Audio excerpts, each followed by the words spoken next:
Now, normally I have Chad Neylon standing next to me. I've got Lounsey tonight, which is not a bad thing. The reason why is because this is Chad Neylon, and he's about to do a passenger ride on an Australian Superbike. He's not feeling super confident about this, Lounge. And now, you did one last year, is that correct? Well, we're actually basically swapping spots. I'm doing his role, he's doing my role. I actually went on the back of the bike last year, and it's really exciting. And it's sort of, when they leave pit lane, as you see now, just the acceleration, got that little bit more extra weight on the back.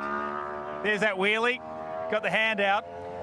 But as I said to Chad before he got on the bike, it's the braking zones that they're so different to what a supercar is. Their lines and everything else are very similar, but just the way, obviously, they brake and obviously use the 2 tyres instead of 4 tyres is very different. So you're used to braking markers in a supercar, and Chad was like, oh, I'm just not sure about the braking in these things. Did they brake later? Did they brake earlier? Is it the same? No, they brake earlier. The bikes brake earlier. It's just obviously you go 2 wheels instead of 4 wheels, and their footprint on the ground is less than a supercar. So, but their cornering speed is really impressive. The way that they've got confidence in that front wheel, and not for it to tuck under and end up into the bitumen. I didn't try to shake him up too much, but I gave him enough. I think he was a bit nervous when he went out. It'll be interesting to see what he says when he gets back. Yeah, he sent me several of the little brown emojis on the text before, so you can understand what he's feeling.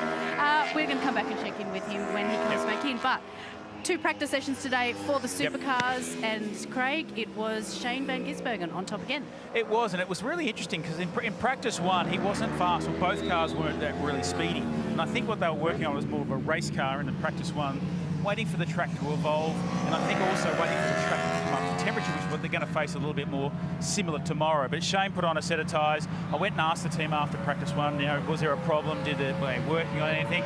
They said no problem. They were just happy to go through their program. And again, right at the end of practice 2, Shane put a set of tyres on and went fastest. Let's forget that, don't we? Because it feels like he's been around forever, but no, this is actually his rookie season. Speaking of rookies, here comes the rookie now. Here comes our rookie passenger, Chad Neylon, on the back. Steve Martin, of course, is a former Superbike champion, so he's in very good hands. He's come back in one piece. As soon as he's got his photos taken. Oh my God. Chad, you have to get off. You can't stay on there the whole. You can't move. You can't move. Here we go. Oh. We'll keep your helmet on because we're on Facebook Live. Well, you're normally here. What was that like? Yeah. No. Are you crying? I can't. I am never, ever, ever, ever, ever, ever, ever doing that twice.